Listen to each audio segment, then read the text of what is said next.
أعوذ بالله من الشيطان الرجيم.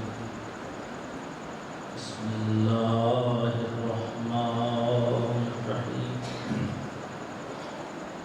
الحمد لله رب العالمين بارئ الخلائق أجمعين، والعاقبة لأهل التقوى واليقين، وأفضل الصلوات والتحيات على أشرف الأنبياء والمرسلين، حبيبنا وحبيب إله العالمين أبي القاسم المصطفى محمد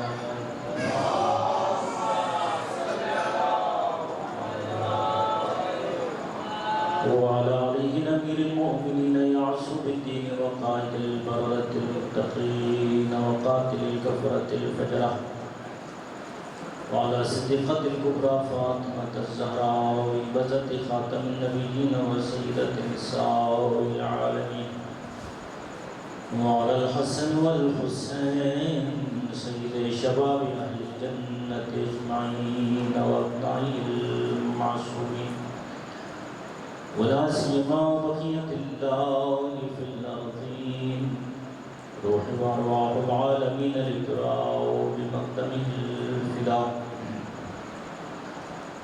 ولعنة الله على أعدائهم أجمعين يومنا هذا إلى لقاء يوم الدين أبدا الله بالدين ودهر الدارين. أما بعد فقد قال الحق سبحانه وتعالى في محكم كتابه ومتقن خطابه: أعوذ بالله من الشيطان الرجيم. إن الله وملائكته يصلون على النبي يا أيها الذين آمنوا صلوا عليه وسلموا تسليما.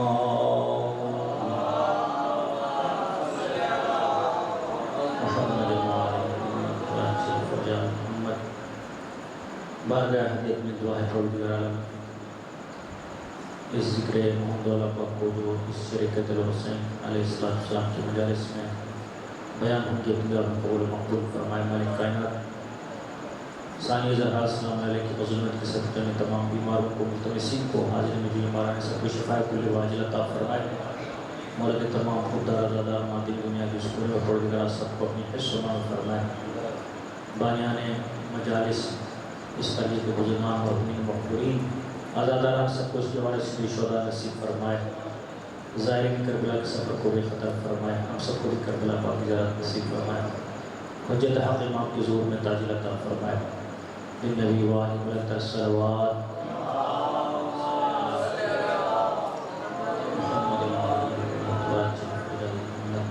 الحمدللہ رب العالمین. اربعین کا یہ عشرہ جو ہے بفیض معصومین علیہ السلام انشاءاللہ تعالی جاری و ساری رہے گا، اور مالکوں کا بڑا کرم ہے کہ انہوں نے دوبارہ توفیق دی کہ اس ذکر کو جاری و ساری رکھے، اور ان کی بارگاہ قدسی میں حقیرانہ اور جناب عالی کمظرف اپنی طرف سے جملے اور الفاظ بیان کرے کر قبول تجزیہ عز و شرف صلوات صلی اللہ علیہ وسلم. موضوع گفتگو آئے صلوات کے بارے میں ہے. عزیزان گرامی، کچھ اذکار اور کچھ عبادات بندوں سے متعلق ہے، اور یہ اذکار بندے ہی کرتے ہیں. کچھ عبادات ٹوٹل عبادات میں سے کثرت عبادت کا تعلق مخلوقات سے ہے. تسبیح ہو گئی، تحلیل ہو گئی، ذکر، تبجیل اور نماز اور روزے اور دیگر فروعات دینیہ، ان تمام کے مکلف بندے ہیں، انہیں بندے ہی کو انجام دیتے ہیں. اور کچھ اذکار ایسے ہیں جسے رب العالمین انجام دیتا ہے. کچھ اذکار اور اوراد ہیں جسے مخلوق انجام دیتے ہیں، اور کچھ اذکار اوراد ہیں جسے خالق انجام دیتا ہے. تو ان اذکار میں جو مخلوق انجام دیتا ہے اور اس ذکر یا اذکار میں جو خالق انجام دیتا ہے، فضیلت کے میزان میں اگر ان کو تولا جائے، مقام فضیلت میں اگر ان کو تولا جائے، ان کا موازنہ کیا جائے، تو اس میں بھی زمین و آسمان کا فرق ہے. مخلوق جو ذکر کرتا ہے اپنی حیثیت کے مطابق کرتا ہے، خالق جو ذکر کرتا ہے وہ اپنی حیثیت کے مطابق ذکر کرتا ہے. اس کے میں نماز تو بندے پڑھتے ہیں، اللہ تو نماز نہیں پڑھتا. نماز بندے پڑھتے ہیں، اللہ روزہ نہیں رکھتا، بندے روزہ رکھتے ہیں. سبحان اللہ، الحمدللہ، لا الہ الا اللہ، یہ سارے بندے ذکر کرتے ہیں اللہ کو یاد کرتے ہوئے. تو یہ تمام اذکار، استغفار، تحمید، تحلیل، یہ تمام اذکار جناب عالی یہ بندوں کے الفاظ ہیں اور بندوں کی زبان سے یہ اذکار جاری و ساری ہوتے ہیں. اور اگر آپ اس کو مزید ان اذکار کو فضیلت دینا چاہے اور اوج دینا چاہے تو سب سے بڑا اوج یہ ہے کہ نماز کو وہ 14 بھی پڑھتے ہیں. روزے کی معراج یہ ہے کہ یہ 14 بھی روزہ دار ہے. حج کا عروج یہ ہے کہ یہ 14 بھی حجاج کرام میں سے ہیں. اور تسبیح و تحلیل اور استغفار کا عروج یہ ہے کہ یہ 14 بھی جو ہے استغفار کرنے والے ہیں، تسبیح و تحلیل کرنے والے ہیں. لیکن پھر بھی ان اذکار کی حیثیت اس ذکر خدا کے مقابلے میں کم ہے. دوسرے الفاظ میں عرض کروں گا کہ رسول پاک جو کائنات کی سب سے عظیم مرتبت ہستی ہے اور بعد از خدا بزرگ توئی قصہ مختصر ہے، یہ ذکر کو اوج بخشتا ہے صاحب معراج رسول پاک. تو اس میں تو دوسرا کوئی کلام نہیں ہے. ذکر کو اوج بخشنے والی ذات رسول کریم کی ذات بابرکت ہے. جتنا رسول بلند ہے اتنا ہی یہ اذکار بلند ہے، جتنا رب بلند ہے اتنا ہی رب کا ذکر بلند ہے. اور رب کا کیا ذکر ہے عزیزان گرامی؟ اس آیت بجر میں رب نے اعلان فرمایا ان اللہ و ملائکتہ یصلون علی النبی. تمہارا ذکر تسبیح و تحلیل اور نماز پڑھنا اور عبادات کرنا ہے، میرا ذکر محمد والے پاک پر درود پڑھنا ہے. سبحان اللہ، محمد والے پاک پر درود پڑھنا ہے. لہذا صلوات ایسا ذکر ہے جیسے استغفار اور الحمد اور تسبیح اور تحلیل اور نمازوں کے اذکار باعث فضیلت ہے اور باعث برکت ہے. ان کا مقابلہ درود سے نہیں ہو سکتا، کیونکہ درود کا تعلق خالق سے ہے، اذکار کا تعلق مخلوق سے ہے. جیسے رسول اور رب میں جتنا فرق ہے ویسے ہی درود اور ذکر میں فرق ہے. اللہم صلی علی محمد و علی محمد. تو میں عرض کروں گا آخر اس میں وجہ کیا ہے؟ جب آپ پڑھتے ہیں لا الہ الا اللہ، جب آپ پڑھتے ہیں استغفر اللہ، جب آپ پڑھتے ہیں سبحان اللہ، یہ بھی تو اذکار ہے جی. اور جب آپ پڑھتے ہیں درود پاک اللہم صلی علی محمد و علی محمد، یہ بھی ذکر ہے. یہ بھی الفاظ پر مشتمل ہے، وہ بھی الفاظ پر مشتمل ہے. یہ بھی جملے پر مشتمل ہے، وہ بھی جملوں پر مشتمل ہے. آخر درود کو اور صلوات کو ان اذکار پہ فضیلت کیوں ہے؟ فضیلت اس لیے ہے وجود کے اعتبار سے، متکلم کے اعتبار سے. متکلم کلام کرنے والا، گفتگو کرنے والا، ذاکر ذکر کرنے والا، مسبح تسبیح کرنے والا، محلل تحلیل یعنی لا الہ الا اللہ پڑھنے والا، تو جتنا اس کلام کا ایجاد کرنے والا، آسان الفاظ میں اس کلام کا، اس ذکر کا ایجاد کرنے والا بلند ہوگا اتنا ہی وہ ذکر بھی بلند ہوگا. تو تمام اذکار کے موجد اور ایجاد کرنے والا اور ذکر کرنے والا ذاکر مخلوق ہے اور درود کا ذاکر خود خالق ہے. درود کا ذاکر خود خالق ہے. اور اس میں دوسرا نقطہ عزیزان گرامی یہ ہے کہ یہاں پر آپ نماز پڑھتے ہیں، مثلا نماز میں ایک چیز جو کہ واجب ہے اور اگر اس واجب کو انجام نہ دیا جائے تو نماز باطل ہے، وہ سرکار محمد والا پر درود پاک پڑھنا ہے۔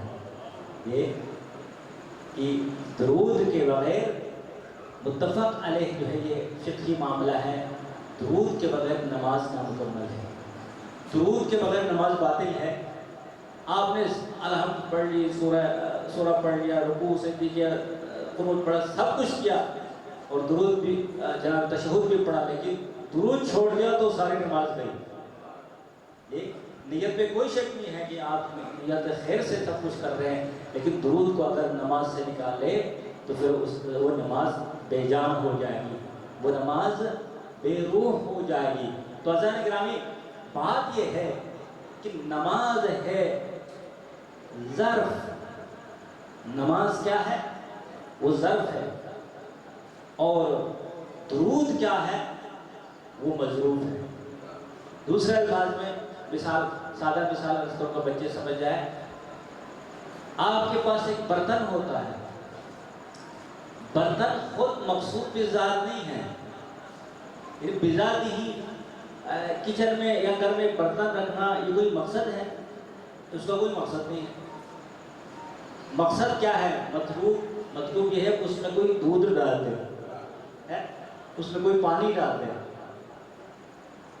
برتن مقصود نہیں ہے، جو برتن میں چیز ڈالی جاتی ہے وہ مقصود ہے۔ برتن مقصود و مطلوب نہیں ہے، اس میں جو دودھ ڈالا جاتا ہے وہ دودھ مطلوب اور مقصود ہے۔ تو میں عرض کروں گا، نماز کی وہ جسامت، وہ ظرف ہے، وہ برتن ہے، اس میں جو شے، جو وجود اور مقصد ہے وہ درود پاک ہے، وہ محمد وال پاک درود ہے۔ باقی اذکار بھی ظرف مظروف ہے اور وہ بھی مقصود ہے، لیکن اوج مقصود نماز جو ہے محمد والا پر درود پاک ہے۔ اس لیے حسن ختام صلوات اور نماز جو ہے وہ محمد والا پر درود پڑھنا ہے، نماز کی جان محمد والا پر درود پڑھنا ہے۔ تو عزیزان گرامی، تیسرا نقطہ جو عرض کر رہا ہوں وہ یہ ہے کہ استغفار یا ہم جو ذکر کرتے ہیں، استغفار کرتے ہیں، وہ ڈائریکٹلی اللہ پاک کا نام لے کر ہم کرتے ہیں۔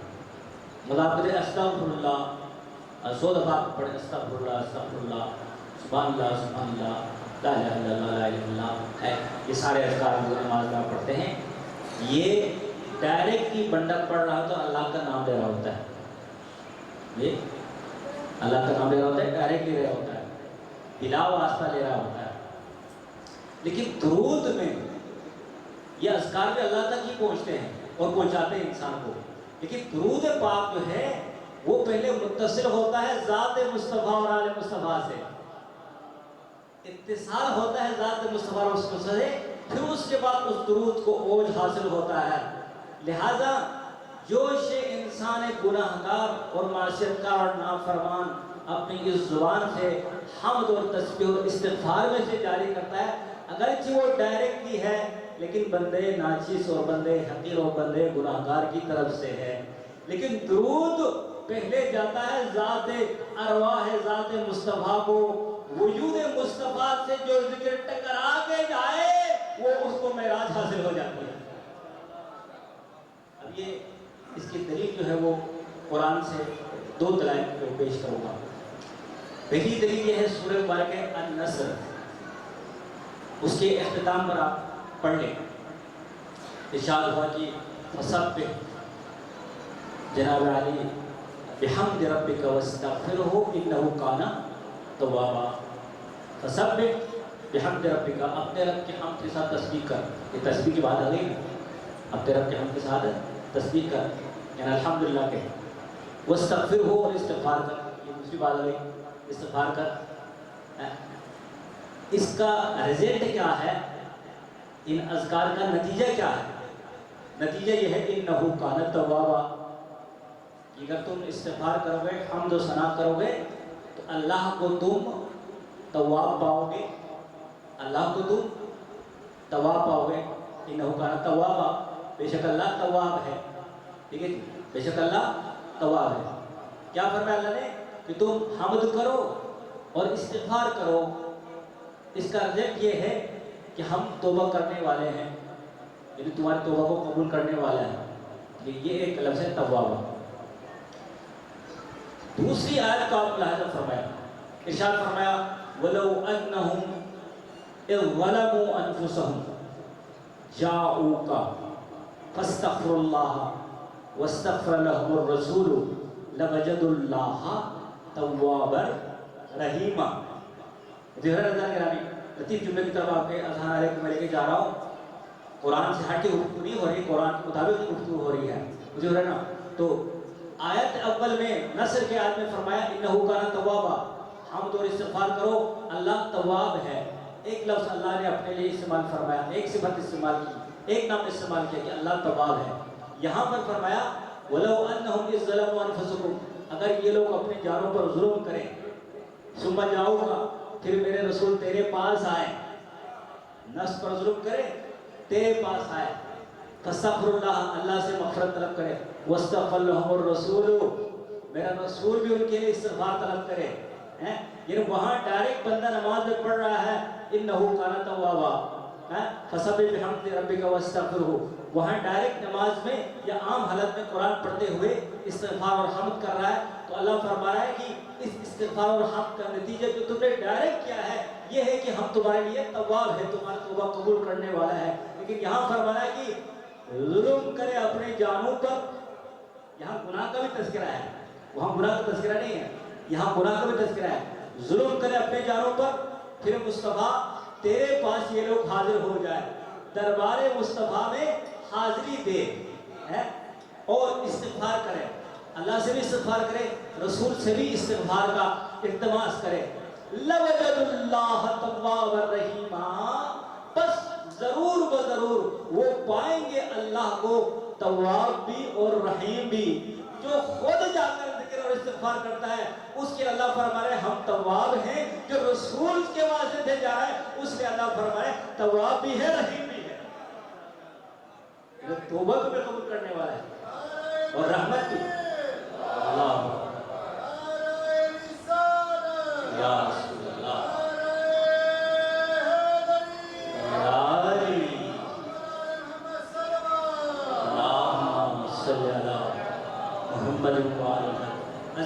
چوتھا نقطہ اس میں یہ ہے کہ جہاں ڈائریکٹ استغفار کر رہا ہے درگاہ رسالت میں گئے بغیر، مصطفیٰ کو وسیلہ بنائے بغیر ڈائریکٹ استغفار کر رہا ہے، وہاں پر اللہ فرما رہا ہے کانت توابا، اللہ تواب ہے، لیکن یہ نہیں فرما رہا کہ ہم ضرور تمہارے توبے کو قبول کریں گے، یعنی مطلق گفتگو کی ہے، ہم تواب ہیں، چاہے تو قبول کرے چاہے قبول نہ کرے، کوئی ضمانت نہیں ہے، کوئی گارنٹی نہیں ہے۔ یہ گفتگو ہے کہ ہم امیدوار، یعنی لوگوں سے کہہ رہا ہے کہ تم امیدوار رہو میری توبے کی کہ میں توبہ تمہاری قبول کروں گا، تم امیدوار رکھو کہ میں تمہارے توبہ کو قبول کروں گا۔ یہاں کوئی گارنٹی اور ضمانت نہیں ہے توبہ کی، لیکن جہاں مصطفیٰ سے ہو کر آئے اور مصطفیٰ جس کے لیے استغفار کرے وہاں فرمایا لَوَجَدُ، یہ لام تاکید کے لیے ہے، کوئی شک نہ کرے کہ اللہ تمہارے توبے کو قبول کر رہا ہے، بلکہ یقین سے کہے ذات مصطفیٰ سے توسل کر لیا ہے، اللہ توبے کو قبول کرے گا بھی، ضمانت بھی دے رہا ہے اور رحمت للعالمین کے دامن سے بھی وابستہ کر رہا ہے۔ صلوات پڑھیں محمد تو عزیزان گرامی، ذات مصطفیٰ اور آل مصطفیٰ خود بعینہ دامن الہیہ سے وابستہ کر دیتا ہے۔ دامن مصطفیٰ اور آل مصطفیٰ دامن الہیہ ہے، جو ہے اور اس میں کوئی جو ہے مبالغہ والی بات نہیں ہے، متفق علیہ حدیث ہے، اگر کوئی شخص عمرے پہ جاتا ہے یا حج پہ جاتا ہے اور وہ خانہ کعبہ کی غلاف کو پکڑ لیتا ہے، غلاف کوئی کالا جو ہے غلاف ہے، اس کا کالا ہے، اس کالے غلاف کو پکڑے اور پکڑ کر اللہ کی بارگاہ میں استغفار کرے، توبہ کرے، یہ ایسا ہی ہے جیسے کسی نے دامن خدا کو پکڑا ہو۔ تو یہ جو کالی چادر ہے یہ تو ہر سال تبدیل ہوتی رہتی ہے، یہ اب ریشم کی یا اس میں کچھ کاریاں کی بھی ہیں، بہت قیمتی ہے کپڑا، اس میں کوئی شک نہیں ہے، رنگ بھی اس کا کالا ہے۔ تو عزیزان گرامی، یہ لباس اوپر سے بھی نہیں اترا اللہ پاک کی جانب سے، یہ پردہ اللہ کی جانب سے نہیں اترا، یہ تو کسی کارخانے میں بنایا گیا ہے، لیکن منسوب ہے بیت سے، تو اللہ نے جب بیت خدا سے منسوب ہو کر کالا پردہ اللہ کا لباس ہو سکتا ہے، اللہ کا دامن ہو سکتا ہے، تو بیت نبوت سے وابستہ ہو کر کالا علم کیوں منسوب نہیں ہو سکتا؟ جو ہے یہ سارے نسبتوں کی گفتگو ہے، نسبتوں کی ہی باتیں ہیں۔ لوجد اللہ توابا رحیما، تم ضرور بضرور ذات اہم ہے، ذات کو پکڑنا اہم ہے۔ اگر وجود کو ذات کو سمجھ جائے کہ حجت خدا کی ذات کتنی اہمیت کی حامل ہے، کتنی بابرکت ہے، کتنی باعظمت ہے، اگر ذات کو سمجھو گے، وجود مصطفیٰ علیہ مصطفیٰ معصوم کے وجود کو سمجھو گے اور معصوم سے ڈائریکٹ متصل ہو جاؤ گے، یا ایسا ہی جیسے کہ اللہ سے ہی ڈائریکٹ متصل ہو گیا۔ لہذا یہ شرک کی باتیں کرتے ہیں یا غیر اللہ کی جو بات کرتے ہیں، یہ غیر اللہ کا سارا سلسلہ جو ہے وہ ٹھپ ہو جاتا ہے، سارا کاروبار بند ہو جاتا ہے اگر ہم یہ تسلیم کریں کہ دامن مصطفیٰ حقیقت میں دامن خدا ہے۔ جب قابل کا پردہ دامن خدا ہو سکتا ہے تو نور الہی کے پنجتن پاک کیوں پردہ الہی نہیں ہو سکتا، دامن خدا نہیں ہو سکتا؟ تو عزیزان گرامی، وجود اور ذات فیض خدا کے سرچشمے ہیں۔ معصوم کا وجود، معصوم علیہ السلام کی ذات گرامی فیض خدا کے جاری کرنے کے ذخیرے اور وسیلے ہیں۔ آپ اس میں جو ہے وہ دوسری رائے نہیں ہے۔ حضرت عیسیٰ علیہ السلام کی ایک جزئی نبی ہے، ان کی رسالت اور نبوت جزئی ہے، کلی نبی نہیں ہے، جزئی نبی ہے۔ اپنی قوم بنی اسرائیل کے لیے وہ نبی بن کر آئے ہیں۔ حضرت عیسیٰ کے بارے میں قرآن نے فرمایا کہ حضرت عیسیٰ علیہ السلام کے کچھ معجزات تھے۔ انی احیی الموتى، جناب علی باذن اللہ، کہ میں اللہ کے اذن سے مردے زندہ کرتا ہوں، ابرص الاکمہ والابرص، مبروز کو شفا دیتا ہوں، اور جناب علی کور شخص کو، نابینا شخص کو بینائی دیتا ہوں، مردے کو زندہ کر دیتا ہوں اذن خدا سے، نابینا کو بینائی دیتا ہوں اذن خدا سے، اور مبروز کو شفا دیتا ہوں اذن خدا۔ وما تدخرون فی بیوتکم، جو تم نے گھر میں چھپا کر رکھا ہوا ہے وہ چھپی ہوئی چیزوں کی بھی خبر دیتا ہوں اذن خدا سے دیتا ہوں۔ تو یہاں پر ایک فیض الہی کو اللہ پاک نے جاری فرمایا ہے حضرت عیسیٰ علیہ السلام کے ذات کے ذریعے سے، ان کے وجود کے ذریعے سے۔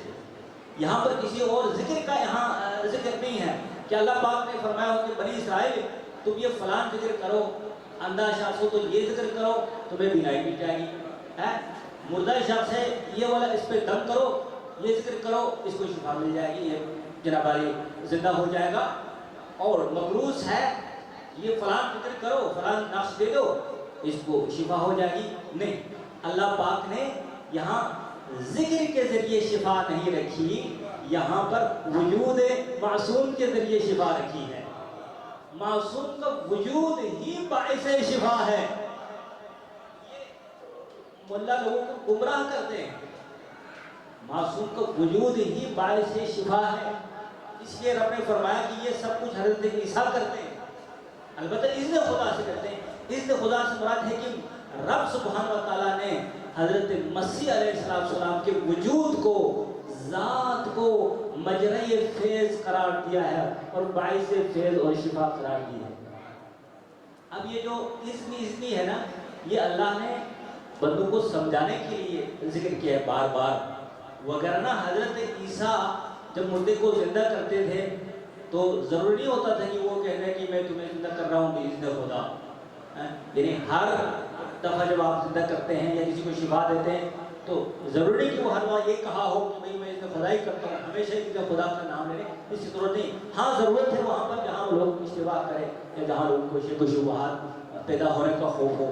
تو اللہ نے وجود حضرت عیسیٰ، عصمت خدا، معصوم خدا، حجت خدا، مجرے فیض خدا ہے، مجرے فیض۔ اس کو رب سبحانہ وتعالیٰ نے دوسری آیت میں ایک ہی جملے میں سمجھایا۔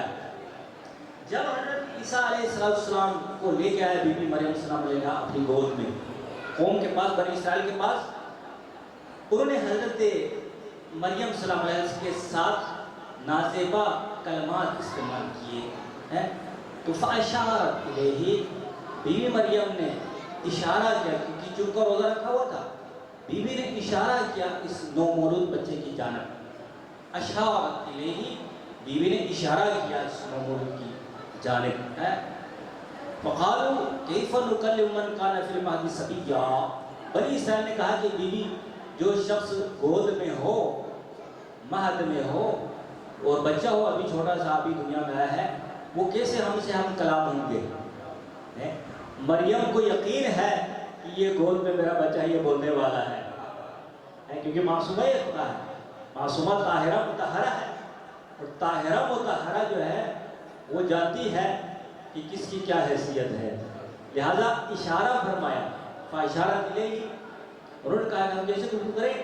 جب انہوں نے سوال کیا کہ ہم اس نومولود سے گفتگو کیسے کریں گے جو مہد میں ہے اور گہوارے میں ہے، جناب عیسیٰ علیہ السلام فوراً بول پڑے، انی عبد اللہ، یہ پہلا جملہ ہے، انی عبد اللہ، میں ہوں اللہ کا بندہ، عبد، میں ہوں اللہ کا عبد. آتانی الکتاب، مجھے اللہ نے کتاب بھی دی ہے، وجعلنی نبیّا، مجھے نبی بھی بنایا ہے. عزیزان گرامی، یہ جو نظریہ ہے نا کہ 40 سال کے بعد رسول کو نبوت ملی ہے اور 40 سال کے بعد ہی لوگوں کو تبلیغ کرنا شروع کیا ہے، اس کا توڑ یہ آیت ہے. جو جزئی نبی ہے وہ ماں کی گود میں بول رہا ہے میں نبی بن کے آیا ہوں. جو کوئی کائنات کا نبی ہے اور نبیوں کا نبی ہے وہ 40 سال بعد بول رہا.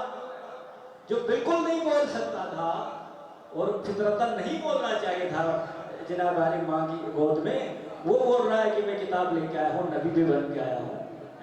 اور تیسری آیت کا تیسرا حصہ وہ میرا مطلوب ہے، وہ تیسرا حصہ میرا مطلوب ہے، وہ کیا ہے؟ مجرے تیز خود معصوم اور حجت خدا کی ذات ہے. فرمایا وَجَعَلَنِي مُبَارَكًا أَيْنَمَا كُنْتُ، رب نے مجھے باعث برکت قرار دی ہے جہاں بھی میں ہوں، جہاں بھی میں ہوں رب نے مجھے باعث برکت قرار دیا ہے. تو حضرت عیسیٰ سے عرض کریں گے کہ یا نبی اللہ، اے روح خدا، یہ جو آپ فرمائے وہ جعلنی مبارکن، رب نے مجھے مبارک قرار دیا ہے، اس کا کیا مطلب ہے، اس کی کیا تفسیر ہے؟ کیا آپ ماں کی گود میں اعلان فرما رہے ہیں کہ مجھے مبارک قرار دیا ہے؟ تو جواب یہ آئے گا مجھے مبارک قرار دیا ہے، اس سے مراد یہ ہے میں چاہوں تو مردے کو زندہ کر دوں، میں چاہوں تو نابینا کو بینا کر دوں، میں چاہوں تو مبروس کو شفا عطا کروں، میں چاہوں تو غیب کی خبریں دے دوں. تو جو دامن جناب مریم سلام علیہ دامن معصومہ میں ہو کر یہ دعویٰ فرما رہا ہے رب نے مجھے مبارک قرار دیا ہے. اس مبارک سے مراد یہ ہے کہ میں جہاں جاؤں میں باعث برکت ہوں. ماں کی گود میں ہوں باعث برکت ہوں، گھر میں ہوں باعث برکت ہوں، کوہ و بیابان میں ہوں باعث برکت ہوں، مسجد و محراب میں ہوں باعث برکت ہوں، گلی محلے میں ہوں باعث برکت ہوں، اگر عرش پہ بھی ہوں تو باعث برکت ہوں. باعث برکت اس لیے کہ میں انتظار میں ہوں اس مہدی دوران کے اور رسول کے اس آخری بیٹے کے. جب رسول کا آخری بیٹا آئے گا میں آسمان سے زمین پہ اتروں گا اور رسول کے آخری بیٹے کے پیچھے اور ان کے قدموں کے ساتھ اپنا سر رکھ کے کائنات کو یہ بتاؤں گا کہ سجدہ جس کے پیچھے ہو سکتا ہے وہ حجت خدا ہوتا ہے اور کلمہ اسی کا جاری و ساری ہوتا ہے. ارے جس رسول کے آخری فرزند کے پیچھے عیسیٰ سر جھکا رہا ہو اس کا پہلا خلیفہ کیسا ہوگا؟ صلوات پڑھوں گا صلی اللہ محمد المال وجعلنی مبارکن، مجھے رب نے مبارک قرار دیا باعث برکت. یعنی وجود حضرت عیسیٰ علیہ السلام، ذات حضرت عیسیٰ علیہ السلام خود باعث برکت ہے. ان سے برکتیں خود بخود صادر ہو جاتی ہیں. وہ اللہ نے ان کو بنایا ہی برکت کے لیے ہے. تو عزیزان گرامی، اگر تاریخ میں یہ آیا ہے کہ کوئی فرشتہ تھا جو ہزارہا سال سے معذب تھا، اللہ کی بارگاہ سے راندہ ہوا تھا اور عذاب میں مبتلا تھا، اور اس نے سنا کہ مصطفیٰ کے گھر میں ایک ایسا نومولود آیا ہے کہ اس کے صدقے میں اس کو مبارکبادی دینے جاؤں گا، اس کے صدقے میں مجھے شفا ملے گی۔ اور فطرس آتا ہے زمین پر اور دامن جناب سیدہ سلام علیہ کے نزدیک جا کر حسین ابن علی جو ابھی نومولود ہے ان کے مہد سے اور پنگوڑے سے اور جونے سے اپنے آپ کو مس کر دیتا ہے اور شفا لے کے جاتا ہے۔ تو میں عرض کروں گا جس طرح عیسیٰ ماں کی گود میں مبارک اور برکت کا باعث ہے، تو جب عیسیٰ مریم صغریٰ کی دامن میں باعث برکت ہے تو حسین مریم کبریٰ کے دامن میں۔ بزرگان گرامی، معصوم کا وجود ہی باعث فیض ہے۔ معصوم سے اتصال رکھو گے تو فیض خود بخود پہنچتا جائے گا۔ فیض الہی کا مجرا، فیض الہی کا سرچشمہ معصوم کی ہستی ہے۔ بزرگان گرامی، آج آپ کی زحمات کا خطاب کرتے ہیں اور یاد کرتے ہیں کربلا والوں کو اور ان معصوم اور پاکیزہ ہستیوں کو جنہوں نے کربلا میں ایسا کردار پیش کیا، ایسی قربانی پیش کی کہ کربلا مجرائے فیض خدا ہے۔ کربلا دنیا و آخرت کو فیض پہنچا رہا ہے، وہ کربلا والوں کے صدقے میں۔ جو مقام عصمت پر فائز کربلا میں ہستیاں تھیں وہ تو تھی ہی، لیکن کچھ خواتین نے اور صنف نازک نے ایسا کردار کربلا میں اور کربلا کے واقعے میں پیش کیا ہے کہ ان کے کردار سے عصمت کی بو آتی ہے، خوشبو آتی ہے، عصمت کی جھلک آتی ہے۔ اور واقعی اس میں کوئی شک نہیں ہے، عصمت کے دامن میں جو پروردہ ہیں اور ان سے فیض جنہوں نے پایا ہے ان کا کردار بھی معصومانہ لگتا ہے۔